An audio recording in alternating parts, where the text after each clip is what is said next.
دوستو، جیسا کہ ہم جانتے ہیں کہ اس وقت فلسطین کے اوپر جو ظلم و بربریت کا طوفان بپا کیا گیا ہے اسرائیل غاصب طاقت کے ذریعے سے، اور دنیا بھر کی جو استعماری قوتیں ہیں فلسطینیوں کا کئی دہائیوں سے استحصال کر رہی تھی، اور اب 100 دن ہو رہے ہیں، بلکہ اس سے زیادہ ہونے کو ہیں کہ فلسطین کے خاص طور پر غزہ کے جو علاقے ہیں وہاں کے لوگوں کا جینوسائیڈ ہو رہا ہے، قتل عام ہو رہا ہے، اور اس پر ہم یہ دیکھ رہے ہیں کہ جو مسلم حکمران ہیں وہ خاموش تماشائی بنے بیٹھے ہیں، اور وہ یہ کہہ رہے ہیں کہ ہم کمزور ہیں، ہم کچھ نہیں کر سکتے۔ ان کے پاس صرف یہی الفاظ ہیں کہ ہم مذمت کرتے ہیں، بمباری بند ہونی چاہیے، انسانی امداد کے قافلوں کو جانے دیا جانا چاہیے، رستوں کو کھولنا چاہیے، اور بس اس طرح کے جو رسمی گفتگو ہے وہاں سے ہو رہی ہے۔ جب اس بربریت کا آغاز ہوا تو ہم نے دیکھا کہ کچھ مسلمان حکمران وہ ایکٹیو نظر آئے، یعنی کانفرنسز ہو رہی ہیں، مصر ہو، سعودی عرب ہو، ایران ہو، یہ ممالک آپس میں مل بیٹھے اور انہوں نے گفتگو کی، لیکن اب ہم دیکھ رہے ہیں کہ ہر جانب سے خاموشی ہے، اور یعنی حکمرانوں کی جانب سے اگر بات کریں، اور جو مسلم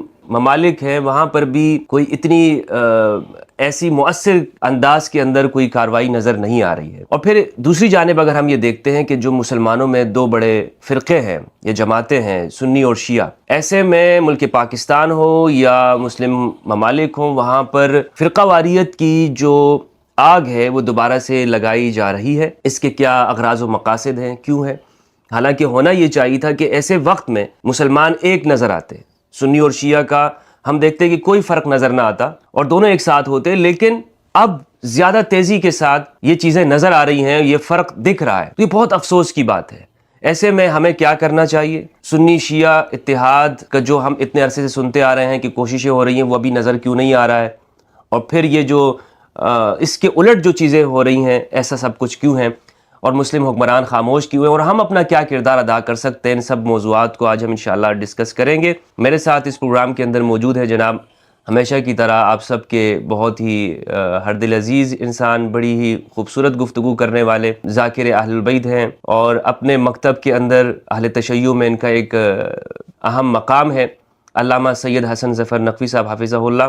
یہ سوالات ان کے سامنے میں رکھوں گا، اور یہ وہ باتیں ہیں کہ جس میں یہ چاہتا ہوں کہ آج ہم بغیر کسی لگی لپٹی کے وہ باتیں ہم آپ کے سامنے رکھیں کہ جس سے حل کی طرف ہم جانے کی کوشش کریں۔ حضرت آپ کا بہت بہت شکریہ ادا کرتا ہوں۔ آپ کا شکریہ۔ السلام علیکم ورحمۃ اللہ۔ وعلیکم السلام ورحمۃ اللہ وبرکاتہ۔ کیسے ہیں؟ آپ کی صحت کیسی ہے؟ خدا کا شکر، الحمدللہ۔ اچھا حضرت، موضوع تو آپ کے علم میں ہے، فلسطین پر بات کرنی ہے، تو اس میں سب سے پہلی بات تو یہ ہے کہ جو ہمیں پریشان کر رہی ہے وہ یہ ہے کہ مسلم حکمران وہ خاموش ہیں، اور کوئی مسلم حکمران یا مسلم ملک وہ ایسا نظر نہیں آ رہا کہ جو علل اعلان وہ جا کے فلسطینیوں کے ساتھ کھڑا ہو جائے۔ کیا دیکھتے ہیں آپ؟ بسم اللہ الرحمن الرحیم، الحمدللہ والصلاۃ علی اہلہا، اما بعد۔ دیکھیے، مسئلہ یہ ہے کہ یہ سب باتیں آ جائیں گی جب تک ہم وجہ کو نہیں دیکھیں گے نا، علت کیا ہے، مسئلہ شروع کیسے ہوا، مسئلہ ہے کیوں آج یہ سکوت ہے۔ یہ کوئی اچانک یا اتفاقی نہیں ہے۔ یہ جو آپ عالم اسلام میں سکوت دیکھ رہے ہیں نا، یہ اتفاقی نہیں ہے۔ کہتے ہیں نا کہ وقت کرتا ہے پرورش برسوں، حادثہ یک بیک نہیں ہوتا، ایک دم نہیں ہوا جاتا۔ مسئلہ کیا ہے؟ اور ہم ظاہر ہے کہ ہمارے پاس قرآن اور سیرت کے سوا کوئی چارہ نہیں ہے کہ ہم اس مسئلے کا حل تلاش کریں۔ اس میں سب سے پہلی منزل ہے قرآن مجید کی۔ سورہ عنکبوت میں جو مثال دی گئی ہے نا، ہم اس بہانے ہمارے سامعین کو، ناظرین کو یہ بات بھی سمجھ میں آ جائے کہ کیوں عنکبوت کی مثال دی گئی۔ ظاہر اللہ کا کلام ہے نا، خش و زوائد سے پاک، نہ کوئی لفظ ایسا ہے کہ جس کی ضرورت ہو اور وہ نہ ہو، اور نہ کوئی لفظ ایسا ہے کہ جس کی ضرورت نہ ہو اور وہ اضافی ہو، ہے نا، قرآن مجید ہے، ہر لفظ اپنی جگہ۔ تو اگر عنکبوت، سورہ عنکبوت موجود ہے، عنکبوت کا ذکر ہے، تو کیوں؟ عنکبوت ہے کیا؟ دیکھیں، ابھی ہمارے مجاہد، اسلام کے عظیم مجاہد حسن نصر اللہ نے چند سال پہلے ایک بات کی تھی، جب حزب اللہ سے لڑائی ہوئی تھی، جنگ ہوئی تھی اسرائیل، کہ اسرائیل مکڑی کے جالے سے زیادہ کچھ بھی نہیں۔ مکڑی کا جالا ہے کیا؟ سمجھنے کی ضرورت ہے۔ مکڑی کا جو ایک جالا ہے نا، یہ لاکھوں تاروں پر ہے، یہ لاکھوں تار بنا۔ اب میں تفصیل میں جاؤں گا تو وہ الگ بات ہے، وہ خود سائنسدان بھی جانتے ہیں کہ اس کے کئی ہزار اس کی نالیاں ہیں جن سے یہ تار نکلتی ہے۔ ایک تار نکلتا ہے نا، جب اس کے ایک سوراخ سے، کئی سوراخ ہیں، ایک سوراخ سے جب یہ باہر نکلتا ہے، یہ 4 تار مل کر اندر 4 ملتے ہیں، پھر ایک نکلتا ہے۔ اور یہ ایک تار بھی اتنا باریک ہوتا ہے کہ ریشم کے دھاگے سے 90 گنا چھوٹا ہوتا ہے۔ یہ ایک سانس میں 4000 تار باہر نکالتی ہے، جال بناتی ہے نا۔ یہ اس جال میں جب کوئی چھوٹا مچھر یا اسی ٹائپ کا کوئی حیوان پھنس جائے تو اس سے پہلے کوئی اس کے جال کو نقصان دے، اس کے پاس کلوروفارم ٹائپ کی ایک دوا ہے اس کے ڈنک میں، یہ جیسی اس کو چھوتی ہے وہ بے ہوش ہو جاتا ہے، اور یہ وہ جہاں سے نہیں نکل پاتا وہیں اس کو ختم کر دیتی ہے، وہ اس کی غذا بن جاتا ہے۔ اب اس میں چھوٹی بڑی کئی سائز کے قرآن مجید نے بیان کی ہے۔ قرآن میں اب یہ مکڑیاں جو ہے یہ مختلف قسم کے ہیں نا، الگ الگ چھوٹی بڑی، ان کے سب کے سائز ہیں۔ اور ایک اور چیز اس میں یہ ہے کہ اس کا تار ایک رنگ کا نہیں ہوتا، اس کا جال مختلف رنگ کا ہے۔ دیکھیں آپ بات کی گہرائی میں جائیں، فلسفے میں جائیں، مختلف کلر کے ہوں گے، جیسے کہکشاں کے کلر ہوتے ہیں نا، گلیکس، وہ کیا کہتے ہیں اس کو، ریمبو کے کلر۔ اب کبھی غور کیجئے گا آپ، مختلف جالوں کے رنگ میں مختلف رنگ اس میں چھلک رہے ہوں گے، یعنی ایک رنگ کا تار نہیں نکالتی، کئی رنگ کے مثال دی۔ لیکن یہ بھی بتایا گیا کہ ہزاروں لاکھوں تار سے اپنا جال بناتی ہے اور اپنے آپ کو محفوظ سمجھ کے اندر آرام کرتی ہے نا، اور چھوٹے موٹے جانوروں کا شکار بھی کرتی رہتی ہے، پرسکون ہو جاتی ہے کہ میں نے اتنا بڑا جال بن دیا۔ لیکن قرآن مجید نے فرمایا کہ ان اوہن البیوت لبیت العنکبوت، سب سے جو کمزور گھر ہے وہ کس کا گھر ہے؟ مکڑی کا۔ مکڑی کا جالا، مکڑی کا جالا، مکڑی کے جالوں کو صاف کر دو، مکڑی کا جالا۔ بس یہ جو ہمیں نظر آ رہا ہے نا، یہ ایک مکڑی کا جالا جو 150 سال میں بنا گیا۔ سیہون کی تاریخ میں جائیں گے تو 200 سال تک پہنچ جائیں گے۔ سیہون بیت المقدس میں ہی ہے نا، ذرا وہ پہاڑ پہ ہے جس کا نام مقدس پہاڑ ہے ان کا، جہاں سے سیہونی کہلاتے ہیں نا۔ سیہونی اصل میں ان میں بھی گروپس ہیں نا، یعنی یہودیوں میں بھی الگ الگ ہے۔ یہودی کچھ ایسے ہیں کہ جو خود فلسطین کے حامی ہیں اور ان کے مخالف ہیں، یہ سیہونیت ہے، زیونسم جس کو کہتے ہیں، زیونسم، اس پہاڑ کے ایک نام پر ہے۔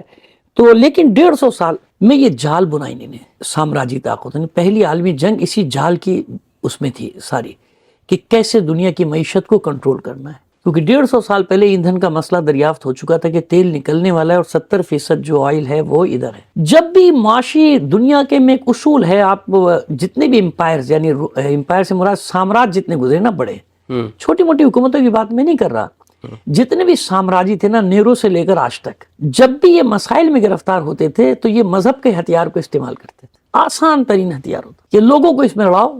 محاورہ بھی جب سے مشہور ہو گیا نا کہ روم جل رہا تھا، نیرو چین کی بنسری بجا رہا تھا، تو یہی تھا۔ جب بھی کوئی بھی سامراج پوری تاریخ، یا پہلی جنگ ہو، دوسری عالمی جنگ ہو، یا اب جو جنگیں ہو رہی ہیں، یہ ساری جنگیں معاشی جنگیں، معیشت کی جنگیں ہیں، دنیا کی منڈیوں پہ قبضے کی جنگیں ہیں۔ جب معاشی بحران مبتلا ہوگا، اب ہمارے یہاں دیکھ لیں کہ جب ملک میں بحران آتا ہے، اچانک پتہ نہیں کہاں سے سوئچ آن ہوتا ہے اور یہ چیزیں شروع ہو جاتی ہیں، تاکہ لوگوں کی توجہ کو ڈائیورٹ کر دیا جائے نا، لوگوں کی توجہ کو موڑ دیا جائے۔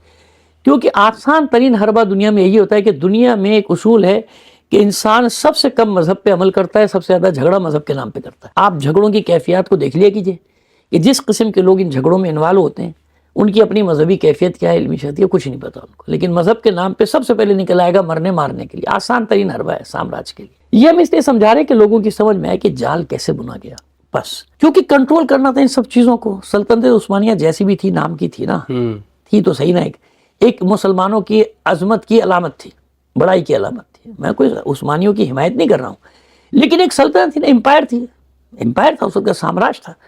تو ایک وہ تو مسلمانوں کو غیر لاشعوری طور پہ ایک سہارا رہتا تھا کہ ہماری بھی ایک سلطنت، بڑی سلطنت ہماری موجود ہے، سلطنت عثمانیہ۔ تو ضروری تھا کہ سلطنت عثمانیہ کا خاتمہ کیا جائے، اور جو روحانی مرکز ہے حجاز، اس حجاز کو اس کے قبضے سے لے کر اپنے پٹھوں کو بٹھایا جائے۔ یہ آغاز ہے صہیونیت کا، جس کو برطانیہ نے عملی جامہ پہنایا عربوں کو۔ اب اس کے لیے ضروری تھا نا کہ مذہبی جھگڑا کرنا، اس کے لیے ان کو ضرورت تھی ایک ایسے طبقے کی کہ جو طبقہ انتہا پسند، شدت پسندی کے ساتھ اسلام کا نام لے کر کھڑا ہو، قتل و غارت گری کرے، علاقوں میں دہشت، اس کے ذریعے دہشت پھیلائی جائے، اس کے ذریعے سے پوری سرزمین کو کنٹرول کیا جائے۔ جزیرۃ العرب کو سب سے پہلے مرحلے میں پورے جزیرۃ العرب کو کنٹرول کر لیا جائے۔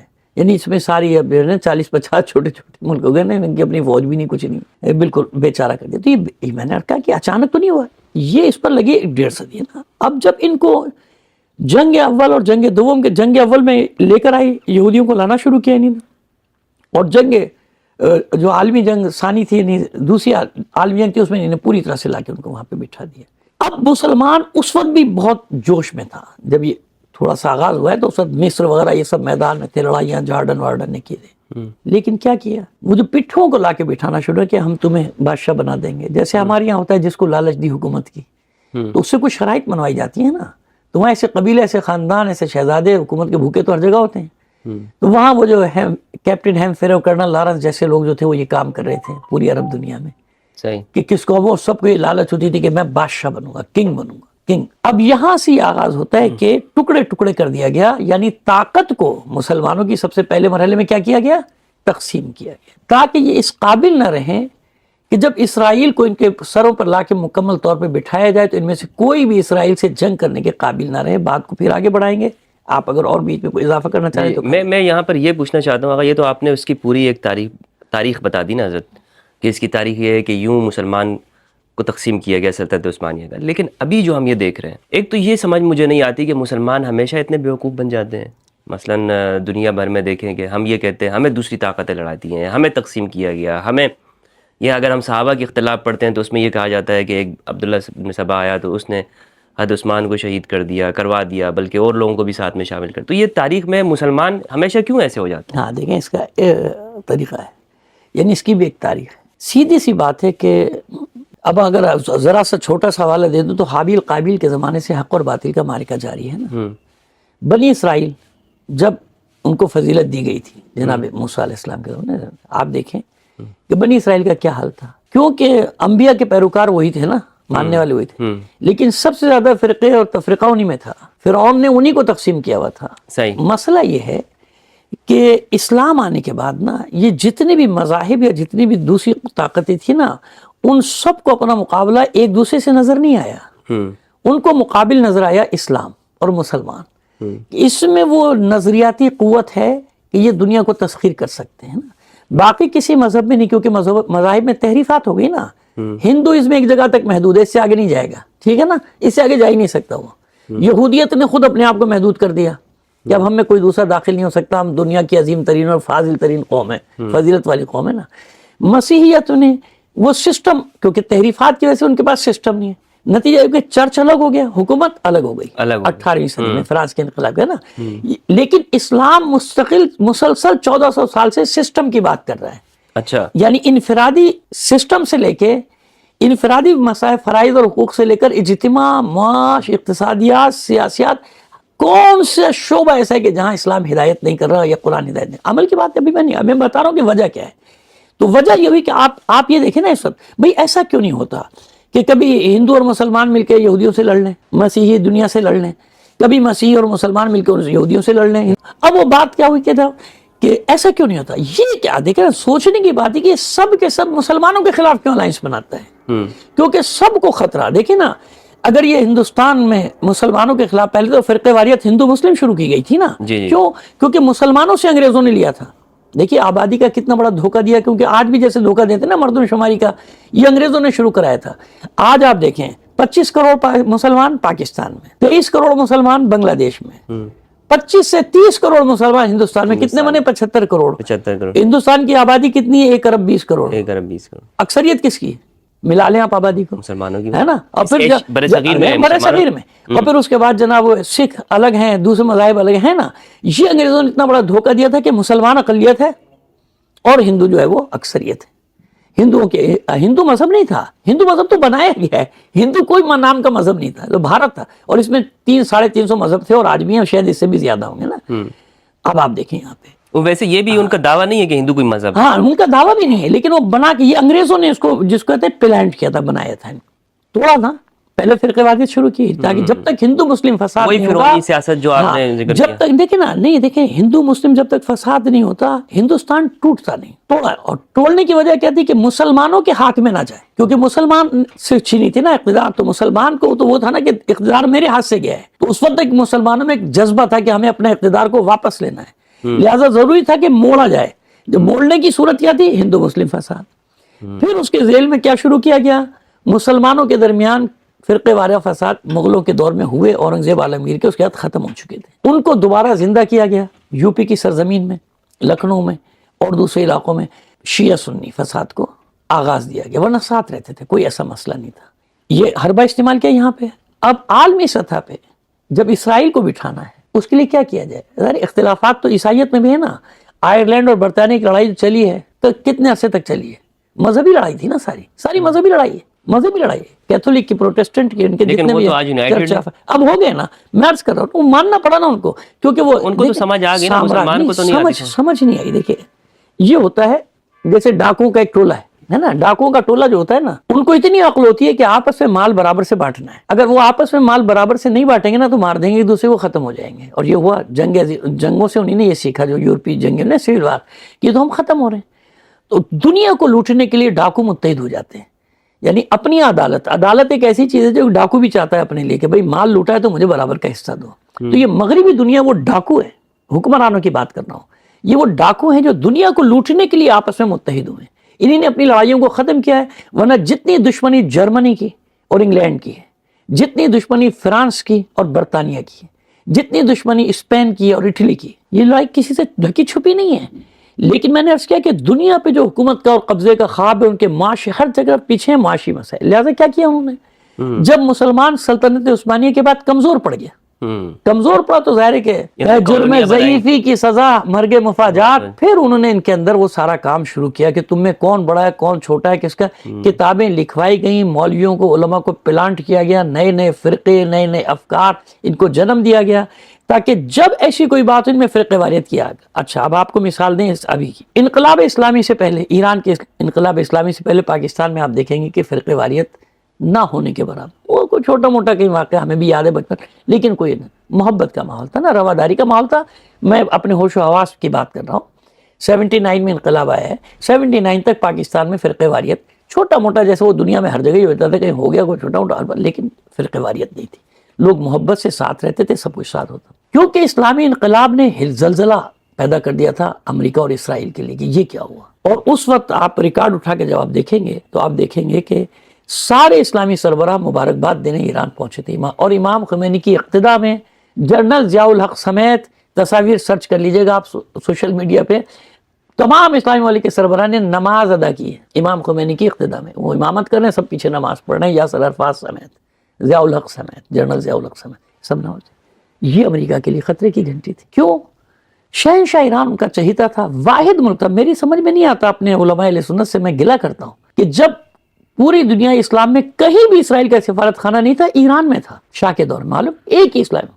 اور اس وقت وہ چہیتا تھا, آپ کا چہیتا نہیں تھا بلکہ وہ آپ کا بھی شہنشاہ تھا, کیونکہ وہ جس ملک میں اسلامی ملک میں جاتا تھا اس سے بڑی کرسی دوسرے سربراہ کی نہیں لگتی تھی, انکلوڈنگ سعودی عرب. پھر سرچ کر لیجئے گا, پھر کہہ رہا ہوں, شاہ کا دورہ سعودی عرب کا سرچ کر لیجئے گا, 70s کے اس پہ دور کا ہے وہ دورہ, مجھے سن صحیح نہیں یاد. تو پھر یہ تو لوگ صحیح نہیں کہتے کہ ایرانی انقلاب نہیں, یہاں پر سب فرقہ واریت. میں عرض کر رہا ہوں نا, وہی تو وجہ بتا رہا ہوں, میں بھی کہہ رہا ہوں. لیکن کیسے ہوا, کیوں ہوا, کس لیے ہوا؟ وہ شہنشاہ ایران شیعہ نہیں تھا, اس کا نام کیا رضا پہلوی نہیں تھا, اس کے باپ کا نام کیا علی رضا نہیں تھا, مذہبی شیعہ تھا. مذہباً تو شیعہ ہی تھا نا وہ. اس کی تصویر لوگوں گھروں میں لگا کے رکھتے تھے, روزے کی جالی پکڑے کھڑا ہوا امام رضا, تاکہ لوگوں پہ امپریشن پڑے کہ بھئی ہمارا شیعہ ہے نا. شیعہ بڑے خوش ہوتے تھے کہ بھئی دنیا میں ہماری شہنشاہیت, ایک شہنشاہ ہمارا ہے, شاہ رضا. اچھا, وہ اسی صفوی حکمرانوں کا نہیں, پہلوی خاندان جو بعد میں آیا نا, اس کا باپ پہلوی تھا نا, اس کا بھی نام غلام رضا پہلوی تھا. تو وہ یہ علی رضا پہلوی, غلام رضا پہلوی. تو یہ پہلوی خاندان تھا. صفی کے بعد جو ہے, صفی سے پہلے, صفی کے بعد تو اور بھی دوسرے بھی آئے ایک بیچ میں, لیکن یہ پہلوی ان لوگوں کو دے دیا. انگریزوں نے بٹھایا تھا نا ان کو. وہ چہیتا تھا ان کا. وہ جناب جہاں جاتا تھا تو آپ سرچ کریں, یہ آج کے جو بادشاہ ہیں نا ہمارے, سلمان بن عبدالعزیز, آپ کو قدموں میں بیٹھے ملیں گے. یہ دعویٰ کر رہا ہوں, ثبوت بھی میرے پاس ہے. قدموں میں بیٹھا ہوا یہ شہزادہ تھا, شاہ فیصل یا شاہ سعود کے دور میں جب گیا ہے شہنشاہ, تو سارے تلواریں لے کے سارے شہزادے ناچ رہے ہیں, اس کے آگے رقص کر رہے ہیں, استقبال کر رہے ہیں شہنشاہ ایران. یہ ایران, کیونکہ امریکہ نے, برطانیہ نے شہنشاہ ایران کو ایک سپرمین بنا دیا تھا دنیا کا, دنیا اسلام کا. تو دنیا اسلام اس پہ فخر کرتی تھی. ہمارے یہاں آ جاتا تو وہ ایک دورہ کیا تھا پاکستان کا, اس کی آپ رپورٹ نے پڑھے تو آپ حیران رہ جائے. اسی زمانے کی شاہراہ پہلوی اور یہ سب جو بنی ہے, یہ سب اسی زمانے کی. اس کے مجسمے لگے ہوئے تھے, تصویریں لگی ہوئی, شہنشاہ ایران, شہنشاہ ایران. ملکہ فرح کے نام کے اوپر سڑکوں کے نام پاکستان میں اس زمانے میں رکھے گئے. ہر شہر میں خانہ فرنگ اسلامی حکومت نے نہیں کھولے تھے خانہ فرنگ. شہنشاہ ایران کے دور میں اتنی دوستی تھی کہ جتنے بڑے شہر تھے انکلوڈنگ حیدرآباد اور ملتان, خانہ فرنگ ایران کھولے گئے, کیونکہ امریکہ کا ہوتا چاہیتا. اور فارسی عربی کی جگہ فارسی پڑھائی جاتی تھی اسکولوں میں, 6ٹھی کلاس سے نا, آپشنل جو ہوتا تھا عربی یا فارسی میں نے پڑھی ہے نا 6ٹھی 7ویں فارسی ہے. اب آپ دیکھیں, اب سمجھ آئے گا. اب بات جو ہے نا اپنے پس منظر, یہ ہمارے یعنی وہ چہیتا تھا, نہ صرف چہیتا تھا بلکہ ان کا رہنما بھی تھا, قبول بھی تھا ایران. یہ میں لوگوں کے لیے بتا رہا ہوں کہ لوگوں کو معلوم ہونا چاہیے, کیونکہ ہمارا ملا جو ہے نا, جو متعصب ملا ہے, یہ کبھی بھی تاریخ نہیں بتائے گا, کیونکہ تاریخ جب بتائے گا یہ پھنس جائے گا. اس کو جواب دینا لوگوں کو مشکل ہو جائے گا کہ حقیقت ہے کیا. حقیقت یہ کہ وہ تمہارا بادشاہ تھا, وہ تمہارا باپ بن کے بیٹھا ہوا تھا شہنشاہ ایران، چاہیتا تھا، لاڈلا تھا، کیونکہ امریکہ اور برطانیہ نے اس کو بنایا تھا، تمہارے سروں پر بٹھایا تھا، شہنشاہ ایران، بادشاہوں کا بادشاہ اس کا لقب تھا، اور جس فرعونیت کے ساتھ وہ تھا۔ اب آئیے انقلاب آ گیا، پوری دنیا نے روکنا چاہا کہ انقلاب نہ آئے، لیکن روحانیت تھی نا، روحانیت نے مادہ پرستی کو شکست دی، مادیت۔ کسی معاشی نعرے پہ انقلاب نہیں آیا، میں چیلنج کر رہا ہوں، کوئی بتا دے مجھے کہ امام خمینی نے کہا کہ روٹی کپڑا اور مکان دوں گا، نہیں، روحانیت تھا، روحانی نعرہ تھا، اسلامی نعرے تھے، اور انقلاب آتے ہی کہا تھا کہ جتنی قربانی تم نے انقلاب لانے میں دی ہے اس سے زیادہ تمہیں بچانے میں دینی ہے، آج تک دے رہے ہیں۔ کامیابی کا راز یہ کہ اگر معاشی نعرہ دیا ہوتا نا، لوگ کھڑے ہو جاتے خلاف کہ تم نے ہم سے کہا تھا یہ دیں گے، یہ جیسے یہاں ہوتا ہے، یہ دیں گے، یہ دیں گے، یہ دیں گے، کچھ نہیں دیا ہمیں، یہ کہا ہی نہیں، کیونکہ خالصتاً روحانی انقلاب تھا، روحانیت تھی اس کے پیچھے، لہذا وہ دنیا میں سروائیو کر۔ جب یہ انقلاب آ گیا، اب پتہ چل گیا کہ دشمنی کی وجہ کیا تھی، اب اس کو پولیس مین دوسرا چاہیے تھا۔ پاکستان میں اتنا دم نہیں تھا، نہ پیسہ تھا، نہ یہ پورے عالم اسلام کو کوشش کی تھی، ضیاء الحق بھی انہی کا آدمی تھا، کوشش کی تھی کہ اس کو عالم اسلام کا سربراہ بنانے کی کوشش کریں۔ وہ جانتے تھے کہ معاشی صورتحال اور یہ سارے حالات، اور پھر جو جغرافیائی صورتحال ہے، افغانستان میں روس آ کے بیٹھ چکا تھا، ادھر ہندوستان، ادھر یہ پاکستان، وہ کام نہیں کر سکتا تھا ان کے لیے۔ انہیں چاہیے تھا ایک روحانی مقام جس کو وہ عالم اسلام میں ایک مرکز بنا کے پیش کریں، وہ تھا سعودی عرب، وہ تھی سرزمین حجاز، وہ تھی کنگڈم، وہ جو انہوں نے بنائی ہوئی تھی۔ لہذا پھر انہوں نے وہاں سے ہاتھ رکھا۔ ابھی 80 تک کوئی شیعہ سنی کی بات نہیں، 79 میں انقلاب آ گیا، 80 81 تک جیسی صدام کے ذریعے سے حملہ کرایا جاتا ہے، ابھی بھی کوئی بات نہیں شیعہ سنی کی، نہ ابھی لوگ آ رہے ہیں۔ اب آہستہ آہستہ شروع ہوتا ہے، ہر جگہ معاملات ایران کے، پالیسی بننی شروع ہوتی ہے ایران کے خلاف مال چلنا شروع ہوا، ادارے بننے شروع ہوئے، جو آپ سمجھ رہے ہیں جو میں کہہ رہا ہوں، ادارے بننے شروع ہوئے، سعودی عرب اور دیگر عرب ممالک، مال مال مال، اور پھر ایران کو ایک تنہا کرنے کی سازش کی۔ ہم تو چاہتے ہیں امن ہو جائے، ایران نہیں چاہتا، ایران نہیں چاہتے، ایران کی وجہ سے فساد ہو رہا ہے، آپ سمجھ میں آ رہی ہے؟ ایران کی وجہ سے یہ شیعہ ہے جو کر رہا ہے، یہ شیعہ انقلاب، اسلامی انقلاب سے ہٹاؤ اس کو شیعہ انقلاب کی طرف ڈالو، وہ آسان ترین حربہ۔ اب اس کے لیے یہاں جب جس کو ادارے، جن کے پیروں میں چپل نہ ہو، ان کو پجیروں اور ڈالے مل جائے، ان کو بڑے بڑے ادارے مل جائے، یہ تو پھر ہر زمانے میں تھا، بکنے والا موجود ہے تو خریدار بہت ہیں دنیا میں، ایسا ہوا۔ وہاں سے یہ آغاز شروع کیا گیا، پورے عالم اسلام کو دو حصوں میں تقسیم کیا گیا کہ شیعہ سے کوئی تعلق نہیں ہے، ہم لوگ الگ۔ وہاں سے ایک کفر کا دعویٰ، وہاں سے اس سے پہلے تکفیریت کی بات نہیں تھی۔ اچھا، اس تکفیر کے پیچھے سیاسی عمل، سامراجی عمل تھا نا، کہ جب تک ان کو، یعنی آپ مذہبی طور پر اتنا نہیں دیکھتے ہیں شیعہ سنی کو کہ جس کی نہیں، وہ وجہ ہے نا، دیکھیں نا نعرہ کیا دیا گیا، نعرہ یہ دیا گیا کہ روح زمین کا بدترین کافر شیعہ ہے، یہودی عیسائی سے بدتر ہے۔ ابھی عالمی تقریر سنی کہ تمہیں غزہ جانے کی ضرورت نہیں ہے، یعنی لوگوں کے جذبات فلسطین کے ساتھ ہو رہے تھے، کھلے عام اسلام آباد میں تقریریں ہو رہی ہیں، جلسوں میں تقریر ہو رہی ہے کہ غزہ جانے کے لیے پارا چنار میں جا کے لڑو، ان کو مارو، وہ زیادہ ثواب ہے۔ آپ یہ دیکھیں کہ کس طرح اب سمجھ میں آ رہا ہے کہ کیوں فلسطین ڈیمیج ہوا، کیونکہ پورے عالم اسلام میں یہ جو طبقہ ہے نا، یہ تکفیری طبقہ، اس نے ساری توانائیاں امریکہ اور برطانیہ ان کے ذریعے سے اسی پہ لگا رہا ہے کہ وہاں کی ضرورت نہیں، اصل تمہارا یہ ہے، ان سے لڑو، ان کو مارو۔ جس پر فلسطینی چلاتے ہیں کہ کاش اسرائیل شیعہ ہونے کا اعلان کر دے تو یہ سارے مسلمان لڑیں گے۔ اب پس منظر سمجھ میں آ رہا ہے، پہلے الگ کیا گیا، اب آپ یہ دیکھیں کہ فلسطینیوں کے لیے بولنے والے جو تھے، ان کی آواز کو دبانے کے لیے فتنہ پاکستان میں شروع کیا جا رہا ہے پھر سے۔ ظاہر ہے کہ اس کے پیچھے اس کا فائدہ کس کو ہے؟ اگر پاکستان میں فرقہ واریت ہوتی ہے تو اس کا فائدہ اسرائیل کو ہے کہ نہیں ہے، امریکہ کو ہے کہ نہیں ہے، برطانیہ کو ہے کہ نہیں ہے؟ یہ کوئی سمجھانے والا ہے ہمارے لوگوں کو کہ اس وقت سب سے بڑا مسئلہ بیت المقدس اور مسجد اقصیٰ کا ہے، لیکن پٹی یہ پڑھا دی گئی ہے کہ نہیں، ان سے بڑا جہاد یہ ہے، پہلے ان سے لڑیں گے، بعد میں ان سے لڑیں گے۔ وہیں پر موجود ہے نا شباب، حزب الدعوہ، کیا ہے وہ، جبہت النصرہ، اور آپ کا داعش، یہ سارے وہاں موجود ہیں نا، اسی میں بوکو حرام، سب ادھر ہی لڑ رہے ہیں نا، عرب اور افریقی علاقوں میں۔ کہاں گئے اسرائیل کے خلاف کیوں نہیں لڑ رہے؟ جہاد کریں نا، وہ تو سب سے بڑا، تو سب سے بڑا جہاد کیوں نہیں کر رہے؟ بس یہ اس لیے ٹکڑے ٹکڑے کیا گیا کہ شیعہ سنی کا مسئلہ اتنا نہیں تھا جتنا امریکہ اور برطانیہ نے پیسہ خرچ کر کے، وہ جو اربوں ڈالر انہوں نے لگایا، کہ وہاں سے زیادہ یہ ضروری ہے کہ جب یہ آپس میں لڑیں گے، ان میں طاقت نہیں رہے گی کہ یہ فلسطینیوں کی مدد کر سکیں۔ یہ جو میں نے جال کا پہلے حوالہ دیا نا مکڑی کے، یہ وہ جال جو انہوں نے 150 سال میں کس طرف سے ان کو مارنا ہے، معاشی طرح سے، سیاسی طرح سے، مذہبی طریقے سے، یہ سارے جال ہیں جو بنے ہوئے نا، اور جو مکڑی کے جال کے رنگ الگ الگ رنگ ہے، جس کو ہم کہتے ہیں دجال آئے گا تو اس کے اتنے ہاتھ ہوں گے، اس کے اتنے یہ ہوں گے، اس کی ایک آنکھ ہوگی، وہ گلوبل آئی ہے، وہ کوئی ایسا نہیں کوئی آدمی چلا آئے گا دجال نہیں، وہ تو اشتہاروں میں بات ہوئی، اس زمانے میں لوگوں کی سمجھ میں تو نہیں آتا نا یہ سسٹم جو آج ہے، یہ وہ دجالی نظام کے لیجیے آپ، یہ وہ مکڑی کا جالا۔ تو جو سمجھتا ہے اس چیز کو، قرآن کی اصطلاحات کو، وہ جانتا ہے کہ یہ اللہ کا وعدہ ہے. جب اللہ کا وعدہ ہے تو اس جال کو ٹوٹنا ہے. اس جال کے ٹوٹنے کا آثار پیدا ہو گیا. اب یہ فلسطین اور یہ چھوٹی چھوٹی وہ کون سے ہیں بیچارے جو مکڑی پکڑ لیتی ہے نا، بے ہوش کر کے ان کو مارتی ہے، لیکن اس کے بعد ایک ہوا کا جھونکا آتا ہے، اتنا کمزور اس کا گھر ہوتا ہے کہ اس ہوا کے جھونکے کو برداشت وہ نہیں کر پاتا. وہ جتنے بھی اس کے لاکھوں اس نے تار بنائے ہوتے ہیں سب اڑ جاتے ہیں باہر. اس لیے قرآن مجید نے اس کو مکڑی کا جال. تو ہمارے مسلمانوں کو یہ بات سمجھنا چاہیے، یہ موقع فرقہ واریت کو ہوا دینے کا نہیں ہے. اب کیا ہوگا، ٹارگٹ کلنگ کا پس منظر بھی پہلے بھی یہی تھا کہ نامعلوم افراد مار کے جا رہے ہیں. بلکہ میں کراچی میں گواہ ہوں اس بات کا کہ ایک ہی گاڑی نے ایک موقع پہ ایک جگہ مارا ہے اہل سنت کی مسجد سے نکلتے ہوئے نمازیوں کو، اور وہ آگے گئی ہے، اس نے آ کے شیعوں کی مسجد سے باہر نکلنے والے آدمیوں کو مارا. وہ کیمروں میں آ گئی گاڑی، ایک ہی گاڑی. اس کا مطلب یہ ہوا. اسی طرح گلشن میں ایک واقع ہوا، ابو الحسن اصفہانی روڈ پہ فائرنگ ہوئی، 4 شیعہ مارے گئے، وہی گاڑی آگے گئی ہے. وہ گلشن میں ایک مدرسہ ہے بہت بڑا، فضل الرحمان صاحب بھی آئے تھے، میں نام بھول رہا ہوں اس کا، وہاں پہ گئی، وہاں نے 4 طالب علم مار دیے. اس کا مطلب یہ ہوا کہ یہ گیم ہوتا ہے. کوئی جھگڑا تھا ہی نہیں. اس وقت کون سا فرقہ واری تھی؟ کیوں پارا چنار پہ حملہ کیا گیا؟ کیوں یہ ٹارگٹ کلنگ مسعود الرحمان عثمانی، مولانا مسعود الرحمان عثمانی ہے نا؟ کیوں یہ سب ہے؟ کون کر رہا ہے؟ تو آپ اس کی مذمت کرتے ہیں؟ میں کہہ رہا ہوں کہ میں جہاں بھی ایسا، میں کہہ رہا ہوں کہ یہ سازش ہے. میں اس پوری سازش کی مذمت کر رہا ہوں کہ یہ کیا اس لیے جا رہا ہے کہ پورے پاکستان میں فرقہ واریت کی آگ لگے. میں اس کی سازش، ان ہاتھوں کی مذمت کر رہا ہوں. میں اس سازش کی مذمت کر رہا ہوں، اس کھیل کی مذمت کر رہا ہوں جس کا نقصان فلسطینیوں کو ہوگا. اس کھیل کی مذمت کر رہا ہوں جس کا نقصان غزہ کو ہو رہا ہے، جس کا نقصان عالم اسلام کو ہو رہا ہے. یہ کھیل کا حصہ ہے، اسی طرح کیا جاتا ہے. یعنی اگر ایک سنی مارا جاتا ہے، سنیوں کے علماء، خواہ وہ آپ کا مخالف ہی ہو، آپ اس کی مذمت کریں؟ بھائی دیکھیے، میں کہتا رہا ہوں، میں اور کیا کہہ رہا ہوں؟ میں کہہ رہا ہوں کہ یہ اس سازش کا حصہ ہے.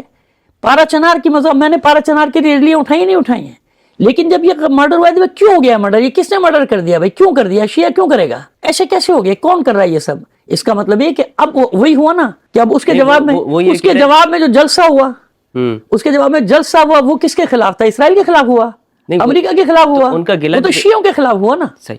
ان کا گلہ بھی تو یہی ہے نا حضرت کہ ہمارے علماء شہید کیے جا رہے ہیں، شیعوں کے کوئی علماء کو نہیں ہوتا، ان کے لوگوں کو کچھ نہیں ہوتا ہے. عجیب ہے. سب سے زیادہ تو ہمارے مارے گئے، علامہ عارف حسین حسینی سے لے کے علامہ آفتاب حیدر تک، جتنے علماء ہمارے بارے گئے، ہمارے تو ہزاروں میں لسٹیں ہیں. ابھی جو پارا چنار میں ہوا ہے 150 سے زیادہ لوگ شہید کر دیے گئے. ابھی وہ لیڈی ڈاکٹر چھلنی کر دی گئی جو لوگوں کا علاج کرتی ہے، جو سدا سے گاڑی جا رہی تھی. روزانہ تو ہمیں مارا جا رہا ہے، ڈیلی کوئی دن جاتا نہیں جب ہم پر حملے نہ ہوتے ہیں. وہی تو لوگوں کو دھوکہ دینے والی بات ہے کہ ان کے علماء ہمارے علماء کی تو اتنی بڑی. علامہ حسن ترابی کون تھے؟ علامہ عارف حسین حسینی کون تھے؟ علامہ آفتاب حیدر جعفری کون تھے؟ جتنے نام لائن سے لیتے چلے. علامہ جواد بیچارے نماز پڑھاتے ہوئے شہید ہو گئے، ان کو اڑا دیا گیا تھا راولپنڈی میں. وہ مذاق ہے کوئی؟ کوئی ہمارے تو سینکڑوں. جب شہداء کی نمائش لگتے دیکھا کریں علماء امام میں کتنے ہیں، اور 24 شیروانیاں کتنی، کتنے ذاکرین، کتنے خطبہ، سب کو مار دیا گیا. ناصر عباس جعفری کو کس نے مارا تھا؟ ناصر عباس آف ملتان، کہ وہ کیسے مارے گئے تھے؟ نوید عاشق کو کس نے مجلس میں کھڑے ہو کے بیچ میں گولی مار دی تھی؟ تو یہ میں کیا عرض کر رہا ہوں، ان سب چیزوں کو میں بڑے کینوس پہ دیکھتا ہوں. یعنی یہ شیعہ سنی مسئلہ نہیں. میں یہ کہتا ہوں کہ اس کے پیچھے سارا کچھ جو ہو رہا ہے کہ ہاتھ یہ لڑیے رہے، لیکن اس کا دیکھیں نا بینیفیشری، ایک اصطلاح استعمال ہوتی ہے نا ہماری کہ یہ فلاں کام، اس کا بینیفیشری کون ہے. ہمیں یہ دیکھنا چاہیے کہ اس قتل و غارت گری کا فائدہ کس کو ہو رہا ہے. بس جس کو فائدہ ہے وہی کروا رہا ہے. فائدہ کس کو ہو رہا ہے؟ کیونکہ پاکستان میں، عالم اسلام میں، ایران کے بعد اور یمن کے بعد سب سے زیادہ مظاہرے کہاں ہو رہے ہیں؟ فلسطین کے لیے پاکستان میں. ایسے ہی ہے نا، سب سے زیادہ مظاہرے پاکستان. باقی عالم اسلام، عرب دنیا تو خاموش ہے نا، عرب دنیا میں کچھ نہیں ہو رہا. اب جب یہ ہوگا تو فلسطین تو پیچھے چلا جائے گا. بھائی مجھے تو اپنی قوم کے لیے بولنا پڑے گا، سیدھی سی بات ہے. میں تو اس کے لیے نکلوں گا، پھر نہیں نکلوں گا تو میرے لوگ پھر مجھ پر انگلیاں اٹھائیں گے. ایسے ہی ہے نا. بس یہ ہمیں خیال رکھنا چاہیے کہ بینیفیشری کون ہے. بینیفیشری ان سارے فسادات کا ہوگا اسرائیل اور امریکہ. لہٰذا ہم یہ سمجھ، جو بینیفیشری ہے وہی کروا رہا ہے. بے شک ہمارے لوگ ہیں، ہم مذمت انہی کی کریں گے جو کر رہا ہے، لیکن بینیفیشری کون ہے؟ فائدہ کس کو مل رہا ہے؟ نہ اس کا فائدہ شیعہ کو ہو رہا ہے، نہ اس کا فائدہ سنی کو ہو رہا ہے. اس کا فائدہ تو اس کو ہو رہا ہے جو اسرائیل میں ہمیں ملیہ میٹ کر رہا ہے، جو فلسطین میں ہمیں ملیہ میٹ کر رہا ہے، جو بیت المقدس پہ حملے کر رہا ہے، جو فلسطینیوں کا بچوں کا، عورتوں کا قتل عام کر رہا ہے. فائدہ تو اس کو ہو رہا ہے نا. تو جس کو فائدہ پہنچے گا وہی ہے اس کا مطلب ذمہ دار. بینیفیشری کون ہے ان فسادات؟ اچھا آغا، آپ نے یہ ان سب ممالک کی بات کی، سنی ممالک، لیکن سنی ممالک ہوں یا مسلم ممالک ہوں، تو اس میں تو یہ بات بھی ہے کہ ایران اس وقت کہاں پر ہے؟ ہاں دیکھیں نا، ایران کا تو وہ کردار نظر نہیں آیا نا کہ جو اس نے جو روحانیت کی بات آپ نے کی. اب میں آپ کو بہت اچھا سوال، 2 جواب دیتا ہوں. آپ سب سے بڑے جو گواہ ہیں وہ خود فلسطینی ہونے چاہیے کہ فلسطینی کیا کہتے ہیں، فلسطین کے عوام، غزہ کے عوام. اگر غزہ اور فلسطین کے عوام اور حماس یہ کہہ رہی ہے کہ ایران ہمارے ساتھ، حزب اللہ، حشد الشعبی کون ہے؟ انصار اللہ کون ہے؟ یمنی جو لڑ رہے ہیں. حشد الشعبی کے جوان کون ہیں؟ حزب اللہ کے جوان کون ہیں؟ تو مکمل آ گئے نا, وہ بھی لڑائی میں آ گئے پچھلے ہفتے سے. حزب اللہ بھی لڑا, کہہ دیا حسن نصر اللہ نے کہ کوئی وہ نہیں. دیکھیے ایران کی پوزیشن میں آپ کو مجھے نہیں معلوم, لیکن مجھے ایک بات کوئی سمجھا دے کہ 3 مہینے ہو گئے لڑتے ہوئے فلسطینیوں کو. کتنا اسلحہ ہے ان کے پاس؟ عرب ممالک دے رہے ہیں, برطانیہ دے رہا ہے, پاکستان دے رہا ہے. کون دے رہا ہے اسلحہ ان کو؟ وہ جو لڑ رہے ہیں 100 دن ہو گئے, 200 دن ہونے والے ہیں تقریباً, 96-97 دن ہو گئے آج جب ہم یہ بات کر رہے ہیں. وہ کون دے رہا ہے ان کو اسلحہ؟ کہاں سے آ رہا ہے؟ کون سے راستے ہیں, کون سی ٹنلز ہیں جہاں سے اسلحہ ان کو پہنچا ہے جو وہ روز لڑ رہے ہیں؟ کون دے رہا ہے؟ دنیا میں کوئی ایک ملک ہے, ترکی دے رہا ہے. اس کا سوال کا جواب دنیا سے پوچھے, دنیا وہ خود تو یہ بتائے. کہہ رہے ہیں کہ ہم خود بناتے ہیں وہاں پہ. کس نے بنانا سکھایا؟ کہاں سے بناتے ہیں؟ کارخانے, اسپتال تک تو بچے نہیں, کہاں بنا رہے؟ کتنی سی پٹی ہے غزہ, ملبہ کا ڈھیر تو بنا دیا. پھر وہی نام آ جاتا ہے سردار. وہ جب وہاں جا کے رہا اس نے کہا نا. ایک بات, دوسری بات جو اہم ترین ہوئی, دیکھیے پتہ ہے آپ کو کیا, براہ راست انوالو ہونا تو پڑے گا, لیکن اس وقت جو کتنی بڑی مصلحت ہے جو نہیں سمجھ رہے نا لوگ, یہ جیسے ہی ایران اس میں وارد ہوگا نا, یہ پوری عرب دنیا ٹوٹ پڑے گی کہ دیکھا یہ ایران کروا رہا. امریکہ اسرائیل آرام سے بیٹھ جائے گا. پہلے صدام سے حملہ نہیں کروایا گیا, کروایا ہے نا. یہ پوری عرب دنیا ایران دشمنی میں, نہ یہ اسرائیل دیکھیں گے نہ یہ امریکہ دیکھیں گے. ایسے میں صدام بننے کی صلاحیت کس میں؟ نام نہیں لینا چاہتا. جب ہمیں یہ چیزیں دیکھنا تو یہ پوری دنیا ہے, دنیا میں صرف ایران نہیں ہے اتنا سا. وہ جن مسائل میں سروائیو کر رہے ہیں, 45 سال ہو گئے نا, 45ویں سالگرہ ہے انقلاب کی اگلے مہینے 11 فروری کو. آج جب ہم بیٹھے ہیں تو آج کیا تاریخ ہے؟ آج جنوری کی 11 ہے. ایک مہینے بعد 45 سال ہو گئے. 45 سال سے اگر وہ ڈٹے ہوئے ہیں نا تو مذاق نہیں ہے. جتنی پے در پہ مصیبتیں, ان پہ دھماکے, جنگ, احتجاجات کروائے گئے, سب کروائے گئے. کوئی دنیا کی حکومت سروائیو کر کے تو بتا دے. یہ برین ہے اور یہ اللہ کی عطا ہے, یہ اللہ کی نوازش ہے ان پر کہ ان کا سسٹم چلے. میں نے آپ کو اصل وجہ بتائی کہ جیسے ہی ایسا ہوگا امریکہ کے راضی ہو جائے گا اور جان چھٹی, چلو بھائی میں دے رہا ہوں اسلحہ, میں دے رہا ہوں فوجی, جیسے پہلے کیا تھا. بظاہر صدام تھا, 36 اسلامی ممالک کے سپاہی اور افواج لڑ رہی تھی ایران سے. سب مصر کے بھی لڑ رہے, تو بہت سارے لوگ بیٹھے ہوئے اس امید میں کہ ہمیں صدام بنا دیا جائے, ہے نا, سمجھ گیا. تو یہ وہ کہ جس کی وجہ سے, لیکن آنا تو ہے, وہ رکیں گے نہیں. لیکن اس وقت وہ چاہ رہے ہیں کہ ایک زمین ہموار ہو, جیسے عراق سے دیکھیں حشد الشعبی نے تو کھلا, وہ تو جو جا رہے ہیں وہ کھلم کھلا کہہ رہے ہیں کہ ہم تو جا رہے ہیں. شام نہیں کر رہا مدد. تو یہ شام, حشد الشعبی, انصار اللہ, حزب اللہ, یہ سب کس سے وابستہ ہیں؟ کون ہے یہ؟ ابھی آپ دیکھ رہے ہیں کہ اس میں فلسطینیوں کو فتح ہوگی یا فلسطینیوں کی فتح, میرا یقین کامل ہے کہ اسرائیل نابود ہو جائے گا. جنگ ابھی شروع ہوئی ہے. میں 8-7 اکتوبر کو یہ اس جنگ کا موجودہ, جنگ تو 75 سال سے چل رہی ہے. اس جنگ کا آغاز ہوا ہے 7 اکتوبر کو. 8 اکتوبر کو آپ ریکارڈ اٹھا کے دیکھ لیں, میں نے یہ بات کہی ہے. جشن میں میں نے کہا جشن تو تم منا رہے ہو, لیکن یہ سوچ لینا کہ جنگ ابھی شروع ہوئی ہے. اور میں آج دیکھ رہا ہوں جنگ ابھی شروع ہوئی, یہ ختم نہیں ہو رہی. اور اسی لیے مغربی دنیا اب گھبرا رہی ہے کہ جنگ کا دائرہ پھیلا تو ہم کہاں جائیں گے, کیونکہ ان کی پبلک, اسلحہ کا ڈرانا اپنی جگہ ہے, ان کو کیا ڈرائیں گے جو اسلحے سے نہیں ڈرتے, لیکن ان کی پبلک ڈرتی ہے. ان کی پبلک موت اور لاشیں اور یہ سب نہیں دیکھ سکتی, لہذا وہ اپنی پبلک سے گھبرائے ہوئے. نتیجہ یہ ہے کہ ان کی پبلک سڑکوں میں نکل آئی ہے نا, اب وہ پریشان ہے. اب وہ اسرائیل سے کہہ رہے ہیں, دبی زبان میں صحیح کہہ رہے ہیں, بھائی یہ نہ کرو, یہ نہ کرو, پبلک کو نہ مارو. ہم اپنی پبلک کو کیا جواب دیں بھائی؟ انہی نے درس دیے تھے نا ہیومن رائٹس اور یہ نام حقوق انسانی اور فلاں فلاں. وہ ایک ملالہ, مجھے اس سے کوئی اختلاف وہ نہیں ہے کہ میں اس کی کوئی مخالفت کروں, لیکن بات بتا رہا ہوں. ملالہ کی ڈائری مل گئی سواد سے اور یہ ہو گیا, ملالہ وہ ہوگی, ملالہ کو نوبل پرائز دے دی. کیوں ظلم ہوا پاکستان میں, بچی پر ظلم ہوا. غزہ میں ہزاروں بچے, عورتیں بچے مار دی گئے, کسی کی ڈائری تمہیں نہیں ملی, کسی کی پوئٹری تمہیں نہیں ملی. وہاں انسانیت کاس ہو گئی. پاکستان میں نام نہیں لینا چاہتا, ایک خاتون کے ساتھ زیادتی ہوتی ہے, ہر NGO 6 مہینے بعد اس کو انگلینڈ کا دورہ کرا رہی ہوتی ہے, یورپ کا دورہ کراتی ہے لے جا کے. کیوں؟ اس کے نام پہ فنڈ لیتے ہیں, بتا کہ پاکستان میں عورتوں پہ یہ ظلم ہو رہا ہے, عورتوں پہ یہ ظلم ہو رہا ہے, عورتوں پہ یہ ظلم ہو رہا ہے. اب کیا ہو رہا ہے؟ یہ کیا جواب دیں اپنی قوموں کو؟ کیا جواب دیں یہ؟ اس لیے ان کی قومیں سڑکوں میں نکل رہی ہیں. حالانکہ وہ بھی اس کو مانیٹر خود کر رہے ہیں کہ تاکہ لوگوں کا فرسٹریشن جو ہے وہ نکلے نا, لوگوں کی بھڑاس نکلے. اس سے زیادہ میں خوش فہمی میں نہیں رہنا چاہیے ان چیزوں سے. ہم تو ان چیزوں کو سمجھتے ہیں بہت اچھی طرح سے کہ وہ فرسٹریشن نکلوا رہے ہیں لوگوں کا, نکلے ورنہ قیامت ہو جائے گی ان کے ملک میں, سمجھ رہے ہیں؟ کیونکہ وہ جانتے کہ ہم نے تو لوگوں کو بتایا کہ جنگ کے قاعدے کیا ہیں, قیدی کا حق کیا ہے, عورتوں بچوں کو نہیں مارنا ہے, گھروں پہ بمباری نہیں کرنی ہے, اسپتالوں کو نہیں مارنا ہے, مسجدوں کو نہیں مارنا ہے, عبادت اس کے الٹ کر رہے ہیں. الٹ ہو گیا نا.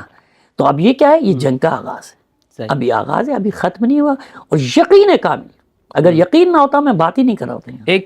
ایک یہ بھی ہے کہ اندیشہ یہ ظاہر کیا جاتا ہے کہ پیس سمٹ ہو رہا تھا اسرائیل اور عرب ممالک کے درمیان میں, تو اس کو ناکام بنانے کے لیے ایرانی سازش ہے یہ, جس سے لایا گیا. اچھا, اگر وہ یہ کہتے ہیں, میں تو کہتا ہوں بہت اچھی بات ہوئی, کیونکہ آپ کو معلوم ہے کیا ہونے جا رہا تھا. ایک ترقی ہوتا اب میں بتا رہا ہوں ترقی کیسے. ترقی, ایک بات مجھے بتائیں, فلسطین پہ ان کی کانفرنسیں ہو رہی تھیں کہ فلسطین کے مسئلے، کشمیر کے مسئلے پہ ہندوستان کشمیریوں کو نکال دے، ترکی سے مذاکرات کرے، ہندوستان سعودی عرب سے بیٹھ کے کانفرنس کرے کشمیر کے مسئلے پہ، آپ کو قبول ہے؟ اتنا بڑا دھوکہ، کیونکہ میڈیا ان کا یہودی میڈیا ہے پورا دنیا کا ہے۔ آپ فلسطین پہ سب کچھ کر رہے ہو، فلسطینی کہاں ہے؟ عجیب ہے، آپ فلسطینیوں کو بیچ رہے ہیں، آپ فلسطینیوں کا سودا کریں۔ جب یہ بمباری جنگ ابھی شروع ہوئی ہے، رمضان سے جب سے آپ کی کانفرنس میں میٹنگیں چل رہی ہیں، رمضان سے مسلسل وہ بمباری کر رہا ہے، رمضان سے وہ مار رہا ہے، اس نے تالے لگا دیے مسجد اقصیٰ کو، آپ کہہ رہے ہیں کہ اس نے ابھی شروع کرا دیا حماس کو۔ یہ تو ہمیشہ کہتا ہوں حماس نے شروع کی۔ حماس نے کب شروع کی؟ فلسطین پہ قبضہ اسرائیل نے کیا یا اسرائیل پہ فلسطین نے قبضہ کیا ہے؟ فلسطین پہ اسرائیل غاصب بیٹھا ہے نا، تو 75 سال سے وہ مار رہا ہے، لڑائی لڑ رہا ہے، آپ کہہ رہے ہیں ابھی سازش ہو گئی۔ آپ بیچ رہے ہیں فلسطین کو، آپ قبول کر رہے ہیں، آپ سفارت خانے کھول رہے ہیں ہر جگہ اپنے، یعنی اسرائیل کو آپ لائسنس دے رہے ہیں فلسطینیوں کے قتل عام کا، لائسنس تو آپ نے دیا ہے۔ ایران کی سازش، کتنے یعنی احمقانہ یہ بات ہے۔ لیکن کیونکہ سامراجی میڈیا ہے نا، جو سامراجی میڈیا پروپیگنڈا کر دے، جو سامراجی میڈیا چلا دے، آپ بیچ رہے ہیں اقصیٰ کو، آپ بیچ رہے ہیں بیت المقدس کو۔ ابھی تو ریاض میں سفارت خانہ کھلنے والا تھا، اگر یہ نہ ہوتی، اس کے بعد سب کی سانسیں رکی ہیں۔ اگر یہ ایسا تھا تو یہ سارے عرب ممالک اب کیوں پیچھے ہٹ رہے ہیں؟ کیوں اسرائیل کے خلاف دبی زبان میں صحیح بات تو کرنا ہے نا، کیونکہ ان کو بھی معلوم ہے کہ ظلم ہو رہا ہے، یہ کیا ہو رہا ہے۔ اور پھر وہی بات کہ اصل تو فلسطینی ہے نا، اسے پوچھو نا، میں آپ کہاں سے ٹھیکیدار بن گئے ان کے؟ فلسطینی کا ہے۔ میں نے کہا نا کشمیریوں کو نکال کے آپ مذاکرات کریں گے یار، صحیح، تو یہ کیسے کشمیری قبول کریں گے؟ کشمیری اس بات کو پاکستانی قبول نہیں کرے گا کہ بھئی یہ کون سے مذاکرات ہو رہے ہیں کہ ہم تو ہیں نہیں بیچ میں، جس کا مسئلہ ہے۔ آپ بات کر رہے ہیں سعودی عرب سے، آپ میٹنگ کر رہے ہیں امریکہ سے، کشمیر کے مسئلے آپ میٹنگ کر رہے ہیں ترکی سے، مصر، وہ کون سا مسئلہ حل ہوتا ہے بھائی؟ فلسطینی کہاں تھے وہ؟ فلسطین آپ چودھری بن کے فلسطین کی قسمت کا فیصلہ کریں گے؟ ہاں ٹھیک ہے، 2 ریاستیں بنا دو۔ کیسے 2 ریاستیں بنا دو؟ فلسطین ہے وہ، کیسے؟ یہ یہودی پاسپورٹ پہ ویزا لے کے فلسطین آتے تھے، دیکھ لیں پرانا ریکارڈ اٹھا کے، سب کچھ اب تو سوشل میڈیا نے بتا دیا نا، ویزا لے کے فلسطین آتے تھے، دولت فلسطین تھی وہ۔ کیسے اس کو 2 ریاست آپ مان رہے ہیں عرب ممالک؟ کیسے آپ تسلیم کریں گے 2 ریاست؟ نہیں ہو سکتا، یہ غداری ہے، یہ خیانت ہے فلسطین کے ساتھ، بیت المقدس کے ساتھ، مسجد اقصیٰ کے۔ لہذا یہ جو آوازیں اٹھ رہی ہیں ہماری، ان آوازوں کو دبانے کے لیے، کچلنے کے لیے ضروری ہے کہ فرقہ واریت کے جن کو بوتل سے پھر نکالا جائے۔ آخری سوال ہے میرا حضرت، پاکستان کے یا دنیا بھر کے سنی اور شیعہ آپس میں کیا کردار ادا کر سکتے ہیں؟ مثال کے طور پر ہمارے ہاں دیکھا یہ جاتا ہے کہ ان چیزوں کو ہوا دینے میں دونوں جانب سے ایک کردار نظر آتا ہے، یعنی سنیوں میں بھی اور شیعوں میں۔ ہاں ہاں بالکل، کوئی شک نہیں۔ کیونکہ جو سنی جماعتیں ہیں ان کا کہنا یہ ہے کہ ہم یہ شیعہ کے خلاف تقریریں اس لیے کرتے ہیں یا ہماری موومنٹ اس لیے ہوتی ہے کیونکہ صحابہ کی توہین ہوتی ہے۔ وہ جہاں تک بات ہے اس سے اختلاف کیا جا سکتا ہے، لیکن ان کے جو تحفظات ہوتے ہیں وہ یہی بیان کرتے ہیں۔ اگر ہم یہ بات نہ کریں تو یہاں پر تو پہلے کتوں کے اوپر، جانوروں کے اوپر بھی صحابہ کے نام لکھ کے جاتے تھے اور توہین ہوتی تھی، لیکن جب سے ہم آئے ہیں تو ایسا کام ہونا بند ہو گیا ہے۔ تو اب آپ کیا دیکھتے ہیں کہ اس کاز کے لیے، یعنی باقی تو اتحاد کی بات ایک الگ چیپٹر ہے، صرف یہ فلسطین کے لیے سنی شیعہ پاکستان میں، دنیا بھر میں کیسے کردار ادا کر سکتے ہیں؟ دیکھیے میں آپ کو بتاؤں کہ اس وقت بھی دنیا میں ہم یہ نہ سمجھیں کہ پورے عالم اسلام میں بس یہی ایک تکفیری گروہ جو ہے یہ پھر رہا ہے اور یہ سب کر رہا ہے، یا شیعوں میں یا سنیوں میں جو ایک دوسرے کو گالیاں پلانٹ کیے گئے کہ تم ان کو برا کہو جواب میں، وہ تمہیں برا کہہ سکتے۔ ایسا نہیں ہے، ایسا نہیں۔ اس وقت بھی عالم اسلام میں آپ دیکھیں، لبنان کو دیکھیں، آپ یمن کو دیکھیں، آپ اور دوسرے ممالک میں دیکھیں کہ وہاں پہ شیعہ اور سنی، حتیٰ کہ عراق۔ اچھا عراق کے بارے میں آپ کو ایک بات بتا دوں کہ صدام کے زمانے میں بھی وہاں فرقہ وارانہ فساد نہیں تھا۔ امریکہ جب آیا، آپ اس سے اندازہ لگا لیں، جہاں امریکہ جائے گا نا وہاں فرقہ واریت شروع۔ اچھا جب شروع میں وہاں پہ ٹارگٹ کلنگ شروع ہوئی نا عراق میں، تو شیعہ سنی علماء روز 7 ریلیاں نکالتے تھے تاکہ نہ ہو۔ لیکن جب ایک بلاسٹ دوسرا بلاسٹ جب روز ہوگا تو لوگ تو اپنے علماء کے گریبانوں کو پکڑتے تھے نا کہ ہمارے 50 آدمی مر گئے، تم اتحاد کی باتیں کر رہے ہو، ہے نا۔ وہی ہوا یہاں اکثریت معتدل علماء کی ہے، چاہے وہ شیعہ ہوں چاہے وہ سنی ہوں۔ بالکل ایسا ہی ہے۔ دیکھیں نا ہمارے پاس جو آتے ہیں، ابھی میں جس ریلی میں جانے والا ہوں، کچھ جماعت اسلامی کے لوگ عقیدتاً چاہے کچھ بھی صحیح، لیکن ہمیں بلاتے ہیں نا، مجھے بلانے کے لیے آئے تھے خاص طور پر، میں جاؤں گا وہاں، جو دوسری سیاسی تنظیموں نے بلایا اور مذہبی جماعتیں بلاتی ہیں، ہمارے پارٹی میں جاتے۔ ہوتا یہ ہے کہ بلیک میلنگ شروع ہو جاتی ہے کہ جب وہ جیسے ہی ہم لوگ قریب آتے ہیں، اور قریب ہیں الحمدللہ، ایسی بات نہیں ہے، اکثریت قریب ہے، قریب آتے ہیں تو وہ جو بلیک میلر ٹولہ ہے نا وہ کھڑا ہو جاتا ہے، وہ فتوے ان پر بھی لگانا شروع کر دیتا ہے۔ بڑے بڑے علماء کو میں نے دیکھا پیچھے ہٹتے ہوئے، ایک بات کی اور جیسے ان پہ پریشر آیا، 2 جلسے ان کے خلاف ہوئے کہ یہ شیعہ ہو گیا، یہ فلاں ہو گیا، سب آپ کی طرح نہیں ہے کہ ثابت قدم رہے، تو وہ جناب وہ بھاگ گئے، وہ پیچھے ہٹ گئے، انہوں نے کہا نہیں ہمارا ہی مسئلہ، وہ ہم بھی کافر کہتے ہیں، ہم بھی کافر کہتے ہیں۔ یہ ہوتا ہے، یہی پریشر ادھر آتا ہے کہ جب یہ مسلسل ٹارگٹ کلنگ ہوگی، دھماکے ہوں گے آزاداری میں، آزاد خانوں پہ، تو کیا ہوگا کہ پھر وہ پریشر یہاں کی پبلک کا ان پر آتا ہے، ہم لوگوں پر آتا ہے کہ بھئی آپ اتحاد کی باتیں کر رہے ہیں، یہ کیا ہو رہا ہے؟ لیکن اس سب کے باوجود میں آپ کو بتا رہا ہوں وَمَكَرُوا وَمَكَرَ اللَّهُ وَاللَّهُ خَيْرُ الْمَاكِرِينَ، میں یہ دیکھ رہا ہوں کہ اب لوگوں میں اتنا شعور آ گیا، کم سے کم پاکستان سوشل میڈیا نے بڑی خرابیاں کی ہیں، لیکن اچھائی بھی یہ کی ہے کہ وہ باتیں بھی جا رہی ہیں جو لوگوں نے کبھی بھی نہیں سنی تھی، نہ ان کو بتائی جاتی تھی۔ تو میرا یقین یہ ہے اور اللہ پہ بھروسہ ہے میرا کہ یہ آخری سازش ہے، اس کے بعد اب کوئی سازش ان کی کامیاب ہونے والی ہے نہیں۔ امریکہ اور اسرائیل اور یہ برطانیہ، اس پوری جو ہے شیطانی دنیا، یہ آخری اور سب سے بڑی سازش ہے، انشاءاللہ یہ ناکام ہوگی۔ اور لوگوں کو بھی یہ پیغام ہے کہ خدا کے لیے تحمل سے کام لیں، صبر سے کام لیں۔ جو جس مکتب سے بھی ایسی باتیں کرتا ہے نا ایک دوسرے کو گالم گلوچ والی، سمجھ لیں کہ یہ شعوری یا لاشعوری طور پہ ان کے لیے کام کر رہا ہے، یہ ان کا ایجنٹ ہے۔ اور وہ جو آپ نے جانوروں پہ نام لکھنے کی بات کی، وہ حوالہ میں لوگوں کو ضرور دینا چاہتا ہوں۔ اخبار میں چھوٹی سی خبر آتی ہے، سب لوگ پڑھتے نہیں۔ جھنگ میں یہ کیس ہوا تھا کہ وہ جناب محرم سے ایک دن پہلے، شیعہ اتنے پاگل نہیں ہیں کہ ان کا محرم میں عزاداری ہے وہ جانوروں پہ نام لکھیں گے، اور ایک دن پہلے محرم سے تاکہ پورے شہر میں آگ لگ جائے، عزاداری نہ ہو۔